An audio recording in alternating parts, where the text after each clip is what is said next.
Hi, this is Tony from bluebutterflycreations.blogspot.com, and today I'm going to show you how to make another very simple Valentine's Day card. And a lot of the heavy techniques in this card I did previously, for you can see here there's a lot of coloring of the stamped image, and to do that I first traced the lines in rich color using my Crayola colored pencils, and then shadowed in the other color very lightly. So this is using a deep red, deep green, and yellow for the main parts, and then I used brown to accent the vines of the rose here and up here and over on the side here.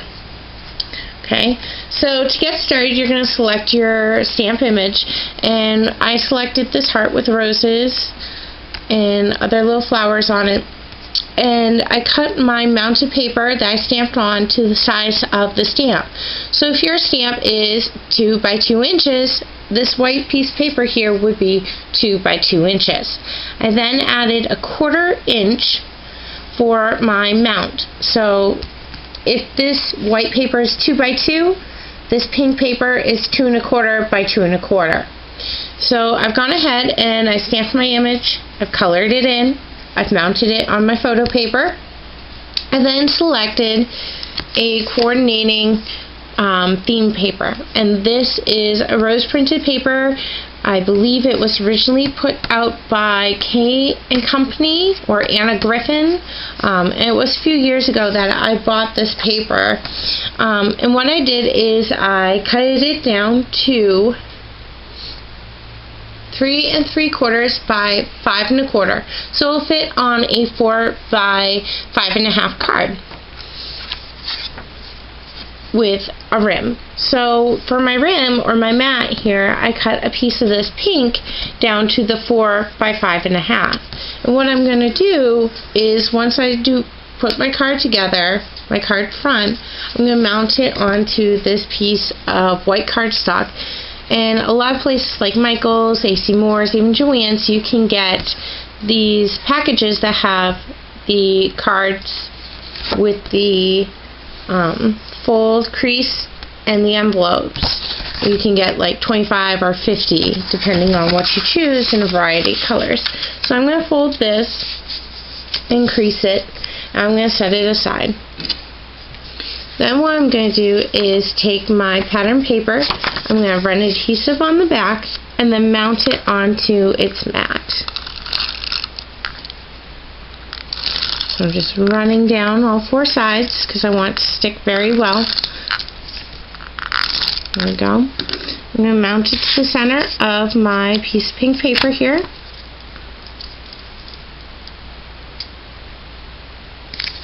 Just like this. Press it into place. And then I'm going to take my stamped and mounted image.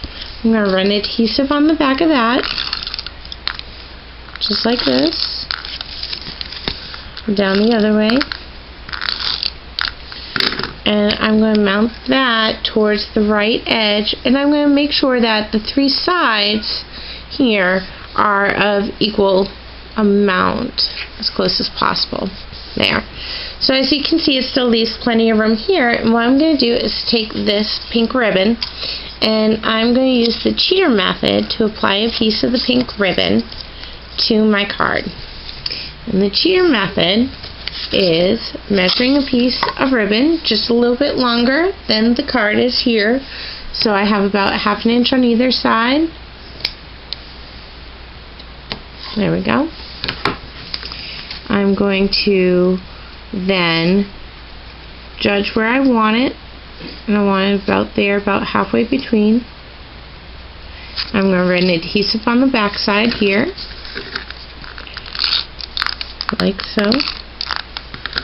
Again, I'm going to flip it back and make sure it's where I want it.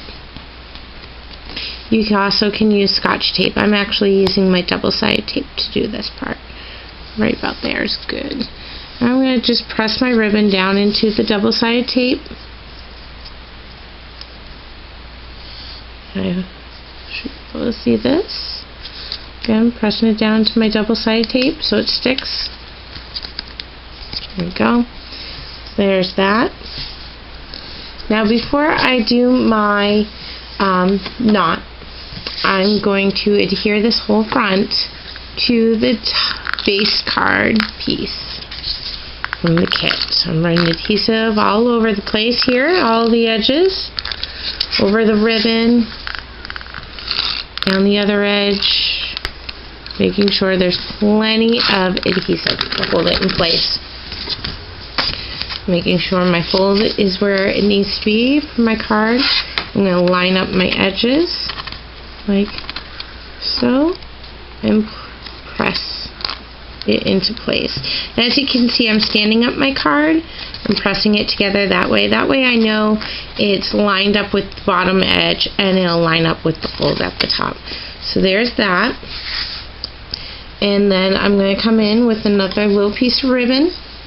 I'm going to cut this just off camera here, like so, just a little piece. I'm going to thread it under the main ribbon, bring it up, and tie a double knot. So I get the effect of a bow without all the worry of I can never tie a bow quite right when I do this. So that's why we use the cheater method. I'm going to snip the edges, give it a nice angle. There we go, there's one.